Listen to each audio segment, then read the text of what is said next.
masih diperbolehkan Gibran sebagai cawapres. Itu aja. Jadi etika itu yang mana? Inilah dia tadi nggak ada aturannya, etika ada. Tapi bukannya kedua paslon itu juga mau Gibran ya waktu bolak-balik Solo itu? Kalau orang memang sengaja kan ingin memframing, kemudian mempressure sehingga pada saat tampil memang betul-betul dia tidak mampu, ternyata itu dibalikan semua oleh Mas Gibran.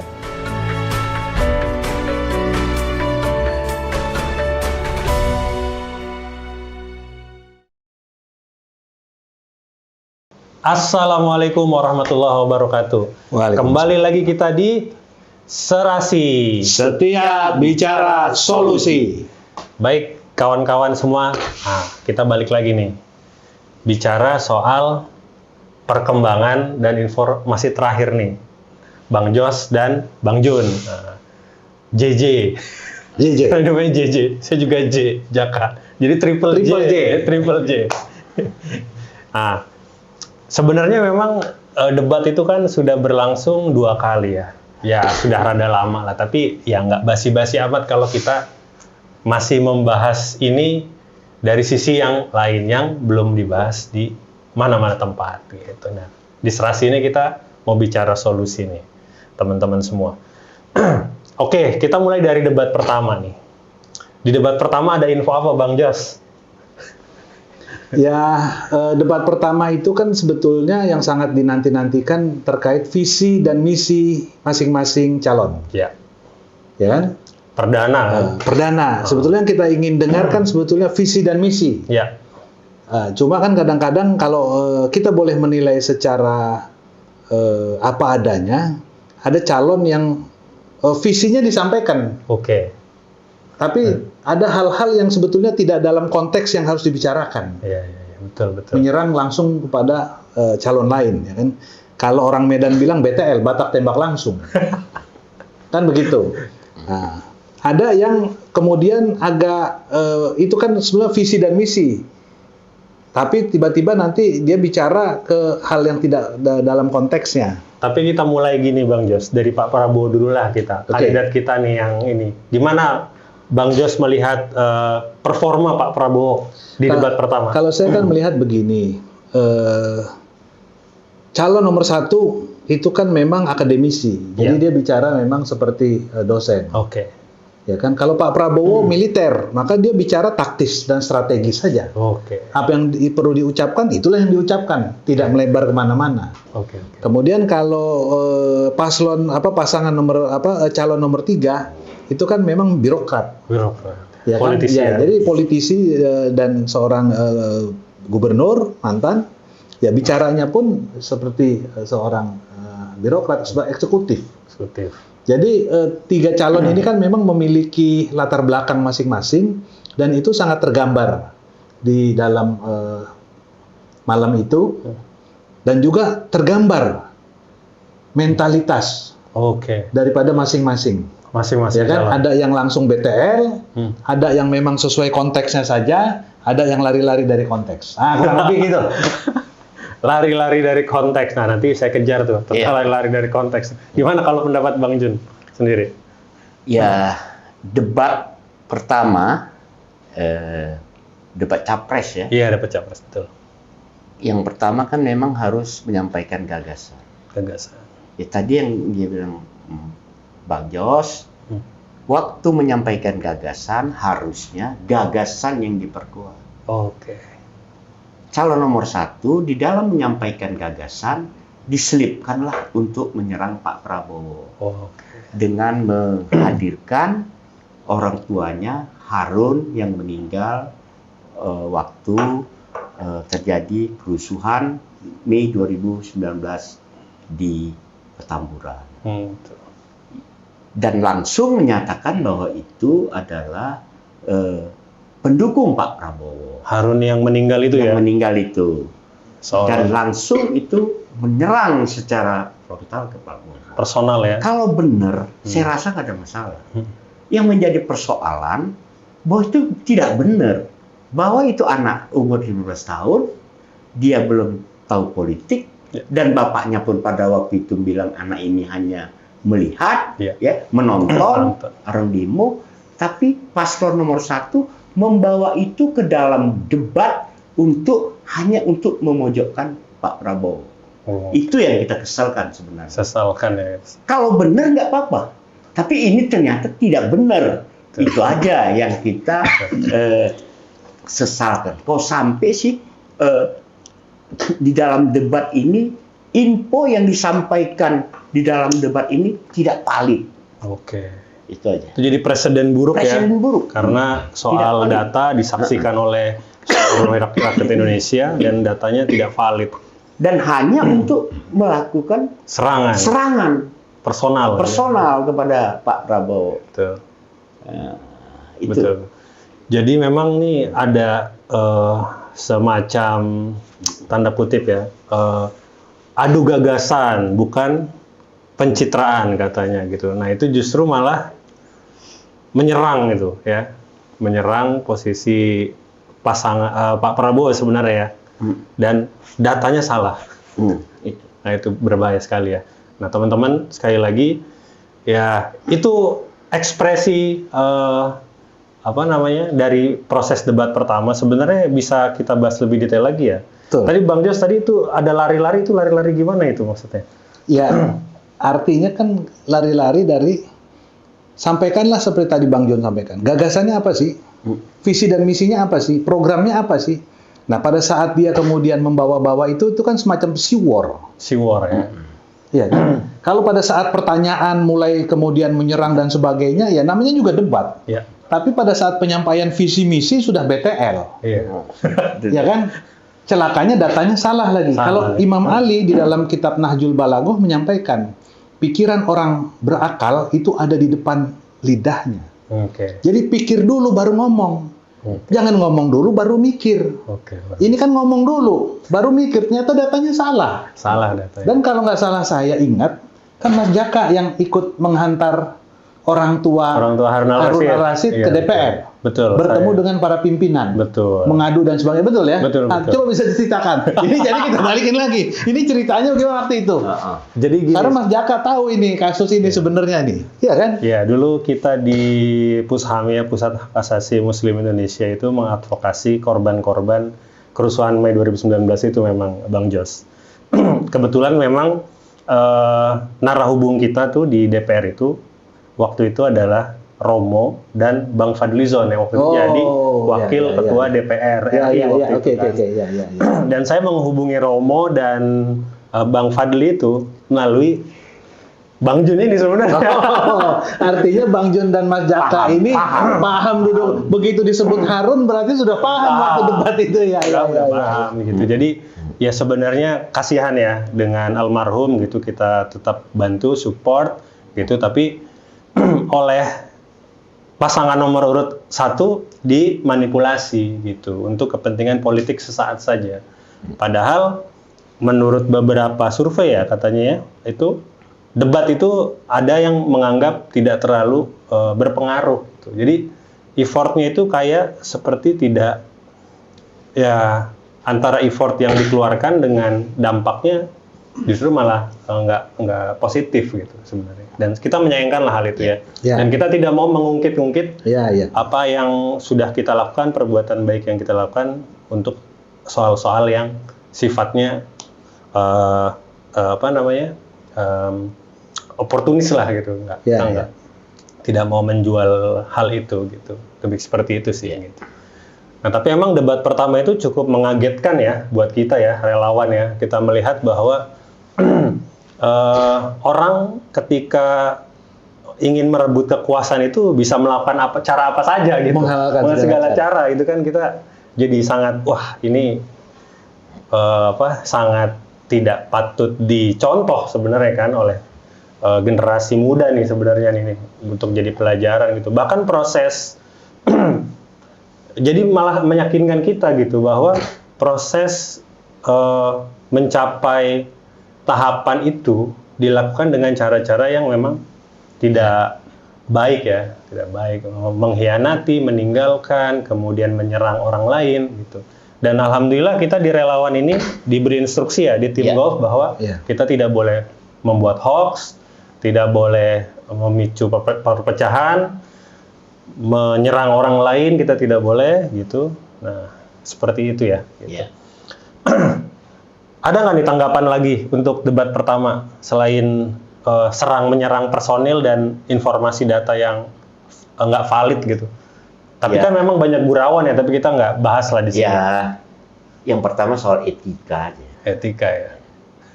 Paslon nomor 1 menanyakan kepada paslon nomor 2, bagaimana etika Bapak menerima cawapres yang dianggap MK sudah melanggar. Di mana etikanya kan? Pak Prabowo kan menjawabnya secara normatif saja. Ya. Bahwa sepanjang undang-undangnya dia bisa diterima, Pak Prabowo menerima itu. Oke, itu normatif ya. Ya, normatif kan, karena di dalam etika ini kan sebenarnya yang tidak diatur di dalam aturan lah itu yang ada etikanya. Kalau ada aturannya kita mengikuti aturan, bukan bertuju kepada etika. Tapi kepada paslon nomor 1 yang menanyakan tentang etika, ya ini yang perlu kita pertanyakan, ya. Ini yang perlu kita pertanyakan, paslon nomor 1. Ya. Kita mendengar pasca waktu berpindahnya Muhaimin ke paslon 1. 1. Waktu itu Pak Muhaimin masih dengan Pak Prabowo. Kan itu dia. Ya. Nah, itu kan berpindahnya. Sementara paslon nomor 1 baru 1 hari atau 2 hari membuat surat kepada Pak AHY atau Pak SBY bahwa dia akan berpasangan dengan AHY. Iya. Hanya dengan selang 1 hari ternyata dia sudah berpindah kepada. Ini nggak ada aturannya ya? Ini nggak ada aturannya. Makanya gunakanlah etika. Maka etikanya yang dipertanyakan. Karena ini nggak ada aturannya, nggak ada undang-undangnya, nggak ada. Boleh dilanggar. Di sini etika itu baru dimunculkan. Kalau tadi dengan MK itu aturannya ada. Ya, bahwa masih diperbolehkan Gibran sebagai cawapres. Ya. Itu aja. Ya. Jadi etika itu yang mana? Inilah dia tadi nggak ada aturannya, etika ada. Tapi bukannya kedua paslon itu juga mau Gibran ya waktu bolak-balik Solo itu? Dapat info? Ya itu kita nggak usah lah bahas itu ya, nggak usah bahas itu karena kita juga nanti kevalitan datanya juga kita nggak dapat. Oh ya betul, nanti kita kan nggak boleh menyebar hoax. Oh, iya, kita nggak mau. boleh. Ya, itu aja. Betul. Tapi kalau saya lebih cenderung begini, Mas. Apa yang tadi disampaikan oleh Bang Jun. Jadi kalau ada 1 jari menunjuk ke orang, masih ada 3 jari nunjuk kembali ke kita. Oke. Jadi kalau dia bertanya etika, sebetulnya ini 3 ini juga harus ditanyakan introspeksi dulu. Jadi ngaca dulu lah. Iya kan? Kalau ada orang yang pernah membantu, walaupun membantu itu, betul membantu itu nggak boleh diungkit oleh beliau. Tapi kalau oleh kita, yang pernah mengalami juga mendukung kawan yang satu itu, dulu pernah dukung ya berarti? Kita pernah mendukung DKI ya? tahun 2017. Iya kan? Ya kan? Nah jadi kalaulah misalkan ada orang yang membesarkan kita, pernah ada jasa, kemudian kita berkontestasi di dalam sebuah kontestasi yang memang ternyata harus kita berhadapan. Ya kalau debat gagasan itu biasalah. Tapi kalau kemudian sudah menyerang kepada hal-hal yang seperti tadi kita ceritakan, ya kayaknya nggak elok. Tapi kita bisa menilai, berarti luar biasa ini. Kalau orang Betawi bilang, luar biasa gebletnya. Itu soal paslon nomor 3. Nomor 3 nih sekarang. Kita nggak boleh nomor 1 aja dong. Oh iya. Kita harus nomor 3. Nomor 3 kan menanyakan soal bagaimana Bapak kalau terpilih, kapan pengadilan HAM itu bisa diterapkan? Iya, betul. Kan itu. Ya. Kan Pak Prabowo menjawabnya, ya, kan cawapres Anda sebagai Menko Polhukam, kan gitu dia. Kan? Harusnya tanya aja sama cawapres. Ya kan gitu sebenarnya. Betul. Memang kata Pak Prabowo, pertanyaan Anda tendensius. Tapi menurut beberapa pengamat kata itu tidak tendensius katanya. Itu pertanyaan biasa saja.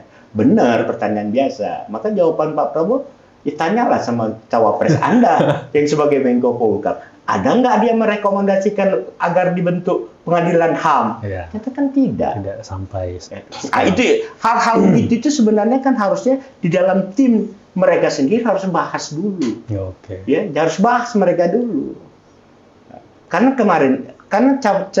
capres cawapres 3 partai 3 calon ini nggak ada yang oposisi. Oke. Ini koalisi Indonesia Maju semua. Paslon nomor 1, wapresnya masih Menko-nya Menko Polhukam. Menko Polhukam. Capres nomor 1, partainya PKB 3 menterinya? Ya, menteri. Nggak ada yang mundur. Betul. Nasdem ada tinggal 1 lagi nggak mundur, ya kan?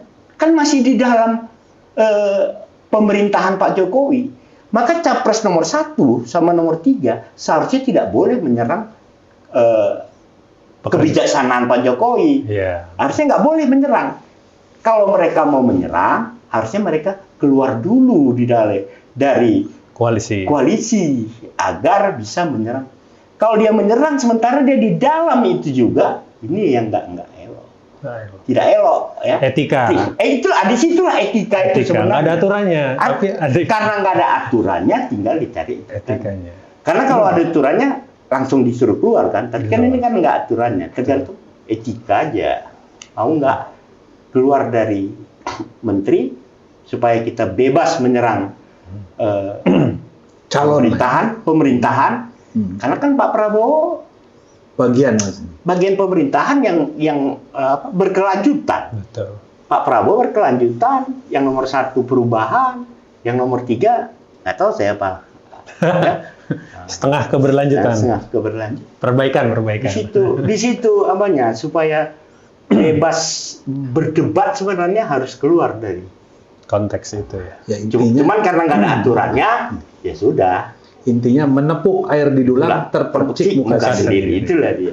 Oke, sekarang kita ini udah panjang nih sebenarnya nih. Bisa panjang lagi tapi ya kita terbatas oleh waktu. Nah, ini debat terakhir, debatnya cawapres ya. Ini yang ditunggu-tunggu seluruh rakyat Indonesia sebenarnya. Karena ekspektasinya ini udah luar biasa tinggi nih. Orang-orang yang pesaing nomor 2 ini sudah ekspektasinya udah nggak mungkin lah anak kecil ngalahin profesor ya kan, anak kecil ngalahin ketua umum partai, mengalahkan ya politisi senior ya kan, nggak mungkin gitu. Nah ternyata Mas Gibran ini luar biasa penampilannya gitu, gagasannya juga clear gitu. Nah gimana Bang Jun melihat Mas Gibran kemarin di debat pertamanya? Karena dia dianggap underdog, ya. Jadi penampilan dia begitu sudah cukup baik, ya. Gitu. Menguasai panggung ya, dibanding 2 kandidat lain yang pengalamannya jauh ya, profesor 1, ketua umum partai 1, ya kan.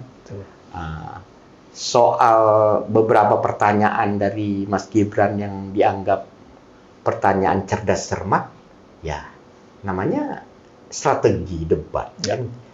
Sepanjang nggak ada aturan, ya udah nggak apa-apa. Ya. Cuman kan juga seperti Pak Mahfud ditanya regulasi karbon. Regulasi karbon. Kan sebenarnya Pak Mahfud tinggal menjelaskan aja, kalau saya nanti akan saya buat regulasi karbon itu tidak boleh begini, tidak boleh begini, selesai. Kan? Udah nggak terlalu harus begini, harus itu debat pada ke depan tidak masuk. Ya, namanya kan itu masuk di dalam aturan undang-undang. Oke. Ya, yang menyangkut kepada debatnya kemarin. Hijau itu apa namanya? Ekonomi hijau. Ekonomi hijau, kan itu masuk di dalam betul. di dalam ekonomi hijau itu. Katanya nggak terkait, ya kaitannya ke dalam ekonomi hijau sebenarnya gitu, ya kan. Nah, jadi nggak perlu dipersoalkan itu tidak masuk di dalam bukan tema debat, ya tinggal dijawab aja. Kalau mau dikait-kaitkan ada ekonomi hijau, tapi kan Ya, kalau apa mencarilah nanti di debat ke depan kita hidup satu ini ya. Soal SGIE. Kenapa nggak dalam bahasa Inggris ya kan? Iya kan? Sebenarnya kan Mas Gibran sudah membuka Pak Muhammad ini sebagai ketua umum partai Islam, partai besar kan itu dia ya kan? Yang harusnya Sudah concern dikaitkannya dia dengan ekonomi Islam, betul ya? Ya, kalau dia macam bertanyanya tidak tahu kan sebenarnya dia bisa ketus gitu. Menurut Pak Sujiwoto aja, kenapa Caimin pada saat itu nggak ketus saja langsung? Ya terbawa dia rendong, ya. Kalau dia ketus kan bisa terbalik. Ya. Tapi terpukau oleh Gibran gitu aja, terpukau oleh Mas Gibran gitu, mereka. Gimana Bang Jos? Ya, kalau saya sih hanya ingin menceritakan satu hal ya. Oke. Di tengah tadi Bang Jun sudah sampaikan ya, orang semua kan meragukan, bahkan mempressure dengan berbagai macam berita, singkatan-singkatan dan sebagainya terhadap Mas Gibran. Samsul kalau ya kan? Samsul lah dan sebagainya. Asam sulfat. Tapi saya pernah mendapatkan satu bocoran pada saat itu kita ada rapat di satu daerah lah sekitar Kertanegara, bahwa kami mendengar bahwa Mas Gibran mempersiapkan diri dengan serius. Dia mempersiapkan diri dengan sejak serius. Dari pendaftaran. Ya, sejak dari pendaftaran. Ya kan? Jadi kalau orang memang sengaja kan ingin memframing, kemudian mempressure sehingga pada saat tampil memang betul-betul dia tidak mampu, ternyata itu dibalikan semua oleh Mas Gibran. Dan artinya informasi yang waktu itu kami dapatkan pada saat rapat bahwa Mas Gibran mempersiapkan diri dengan serius, dan orang yang mengatakan bahwa Mas Gibran insya Allah akan bisa mengimbangi cawapres dari nomor 1 dan nomor 3, itu terbukti. Karena yang bicara ini juga bukan orang kaleng-kaleng. Waktu itu Bang John juga ada, Bang Tomo, ada Bang Romo juga, dan itu terbukti. Artinya seorang anak muda mampu untuk menyampaikan pemikiran-pemikiran yang orisinil, bermanfaat untuk bangsa dan negara, dan di dalam debat itu ya menurut kita tampil sangat baik. Baik ya, Mas Gibran itu. Ya kan, dan itu menunjukkan kelasnya bahwa pemuda bisa menjadi pemimpin untuk merealisasikan Indonesia Emas di tahun 2045. Luar biasa ya. Seperti program Pak Prabowo kan? Orang kan membuli program Pak Prabowo, makan gratis. Apa kalau timbang ngasih makan? Tukang warung juga bisa katanya ngasih makan. Ini bukan masalah ngasih makan 5-6 orang. Betul. Ini ngasih makan sekian juta pelajar dan santri. 83 juta. Nah, ya kan? Setiap hari. Setiap hari. Dan itu intinya bukan hanya sesederhana memberi makan, Mas Jaka. Betul nggak Bang Jun? Ini adalah masa depan bangsa. Ya kan, Pak Prabowo dalam sebuah sarapan waktu itu dengan Romo dan beberapa pimpinan, ya tengah-tengah makan dia sampaikan, alhamdulillah kita bisa makan nasi goreng dan telur ceplok. Tapi masih banyak rakyat kita. Nasi goreng aja belum tentu bisa ketemu buat sarapan. Betul. Gitu loh. Nah, gimana? Berarti kan masih banyak keluarga-keluarga yang anaknya itu makannya masih kurang, gizinya masih nggak cukup. Betul. Sedangkan anak-anak yang bersekolah sekarang itu yang akan memimpin bangsa ini 10, 20, 30 tahun ke depan. Betul. Gitu loh. Ini bicara masalah sumber daya manusia. Betul. Justru gitu itu loh. di balik makan siang gratis itu ada gagasan yang ada luar biasa gagasan besar. yang luar biasa besar. Ini pembangunan manusia. Betul. Gitu. Dan kalau kita mau jujur, ini kan nanti akan memutar roda perekonomian. Betul. Kan nggak mungkin, misalkan lauk ayam, ya kan, di Solo, ayamnya diambil dari Surabaya, ya nggak mungkin. Ayamnya diambil dari sekitar Solo, Boyolali, Sragen, nah kan kurang lebih begitu. Betul, luar biasa. Artinya kan ini memutar roda perekonomian. Betul. Dari mana biayanya? Ya kan? Itulah Pak Prabowo konsepnya hilirisasi. Yang dipertajam oleh Dr. Sutomo, Ketua Umum kita Setia Prabowo, bahwa hilirisasi ini mampu membiayai ini. Ya kan? Dan bahkan mampu membiayai proyek-proyek yang lain.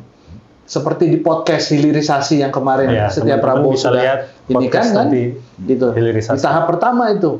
Ya kan? Jadi setia Prabowo sangat mendukung program hilirisasi, bahkan akan mempertajam teknisnya seperti apa. Luar biasa ini.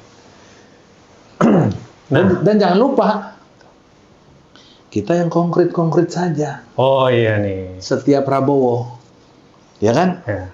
Setia Prabowo diinisiasi oleh jaringan alumni HMI. Intelektual. Maka salah satu buktinya adalah tabloid Setia Prabowo edisi pertama. Ya kan? Nah, ini alhamdulillah sudah kita bagikan, ya kan? Nah, hilirisasi memakmurkan rakyat. Nah, ini konsep dan pemikiran Setia Prabowo yang akan nanti disampaikan kepada Pak Prabowo secara teknisnya. Nah, gitu Mas Jaka, ya kan? Siap, luar biasa. Nah, itulah review teman-teman sekalian, 2 debat terakhir kita dari Capres dan Cawapres. Debat terakhir sudah dikomentari oleh para senior kita, ada Bang Jos, Sekjen, dan Bang Jun, Wakil Ketua Umum. Kita akan bahas lagi nanti di waktu-waktu berikutnya, bisa soal debat, soal isu-isu terkini, soal solusi-solusi dan gagasan-gagasan untuk bangsa dan Indonesia maju ke depan. Jangan lupa stay tune terus di channel kita, di channel Serasi. Setia Bicara Solusi. Assalamualaikum warahmatullahi wabarakatuh. Waalaikumsalam.